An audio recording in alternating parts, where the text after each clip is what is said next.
Dear brothers and sisters, now is the time to open your eyes. In a stunning move that has civil libertarians stuttering with disbelief, the U.S. Senate has just passed a bill that effectively ends the Bill of Rights in America.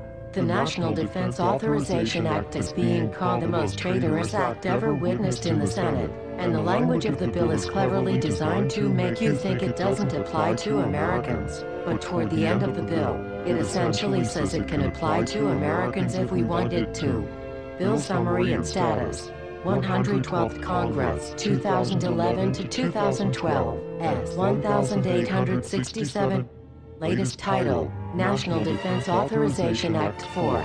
This bill, passed late last night in a 93-7 vote, declares the entire USA to be a battleground upon which U.S. military forces can operate with impunity, overriding posse comitatus and granting the military the unchecked power to arrest, detain, interrogate and even assassinate U.S. citizens with impunity. Even Wired magazine was outraged at this bill, reporting, Senate wants the military to lock you up without trial. The detention mandate to use indefinite military detention in terrorism cases isn't limited to foreigners. It's confusing, because two different sections of the bill seem to contradict each other. But in the judgment of the University of Texas Robert Chesney, a nonpartisan authority on military detention, U.S. citizens are included in the grant of detention authority. The passage of this law is nothing less than an outright declaration of war against the American people by the military-connected power elite.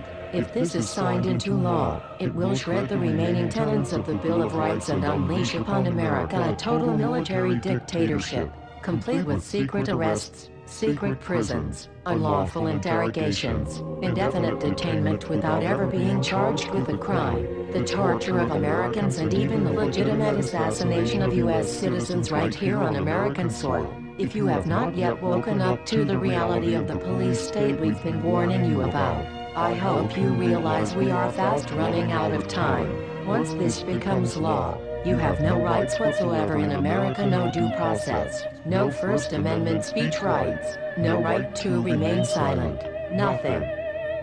The U.S. Senate does not want us to speak. I suspect even now orders are being shouted into telephones and men with guns will soon be on their way. Why?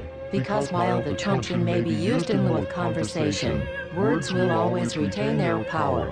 Words offer the means to meaning and for those who will listen, the enunciation of truth.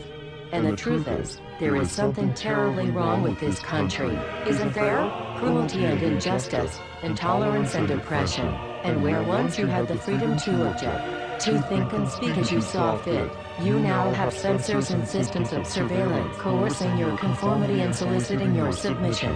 How did this happen? Who's to blame? Well, certainly there are those who are more responsible than others, and they will be held accountable. But again, truth be told, if you're looking for the guilty, you need only look into a mirror. I know why you did it. I know you were afraid. Who wouldn't be? War, terror, disease. There were a myriad of problems which conspired to corrupt your reason and rob you of your common sense. Fear got the best of you, and in your panic, you turned to the now president in command, Barack Obama. He promised you order. He promised you peace. And all he demanded in return was your silent, obedient consent. More than 400 years ago, a great citizen wished to embed the 5th of November forever in our memory. His hope was to remind the world that fairness, justice, and freedom are more than words, they are perspectives.